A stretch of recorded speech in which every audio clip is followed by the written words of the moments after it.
સગા વાલા મતલબ જે આપડા સગા હોય એ આપણને વાલા નો હોય ને જે વાલા હોય એ આપડા સગા નો હોય. જિંદગીમાં આપણે કાંઈ પણ કરવું હોય સમાજ શું કે છે, સગા વાલા શું કે છે, આપણું નાક કપાઈ જાય. અરે મારું નાક કપાય, પગ કપાય કે હાથ કપાય, મારે ક્યાં ઘરે ખાવા જાવ છે. અને અમુક હગા વાલા એવા હોય ને કે આપણને એમ થાય આપણે જાણે હગે વગે કરી દઈ. લગ્નમાં અમુક ને ગયું હોય ને ખાઈ ખદોડીને પછી એમ કે શાકમાં તેલ વધારે હતું, દાળ હાવ પાણી જેવી હતી, તો તારું કામ ખાવી હતી? તારે 100 રૂપિયા ચાંદલો લખાવાનો 56 ભોગ જમવા હે. હા, અને અમુક કોઈ હળી હાગ ગવાલા જે ઘરે આવીને હળી કરી રહ્યા જાય. મેં તમારા છોકરાને જોયો તો બાઈક પર એક છોકરી સાથે જતો હતો. હા, એ તારી માં હતી ભૂતના પેટના.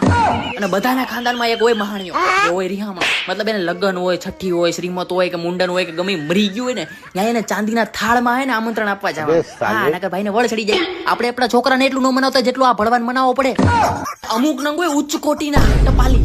હા, એનું કામ હોય અહીંથી તમે કોઈ પણ સગાવાલાની વાત કરો એમાં મિર્ચ મસાલા લગાડીને એના ઘરે જઈને કહે તમારા વિશે તો પેલા લોકો આવું આવું બોલતા હતા, સાવ ખરાબ બોલતા હતા, પણ તારે હું ને દોઢીનું થવાની જરૂર હતી ભણવા. અને આપણા સગાવાલામાં એક એવો નંગ હોય જ જે વર્ષોથી વાંઢો હોય. મતલબ ઈ ગમે ને મળે ને ભાઈ આપણી લાયક ક્યાંક હોય તો ગોઈ જ ગયો. આપણે જાણે કેમ બીજો કઈ ધંધો જ ન હોય. અને વર્ષોથી એટલો વાંઢો હોય ને કે બે છોકરાની માએ રાખ્યો ને તો ઈ પૈણી જાય. હા, લગ્ન માટે ગાંડો અને વર્ષોથી વાંઢો. વાહ.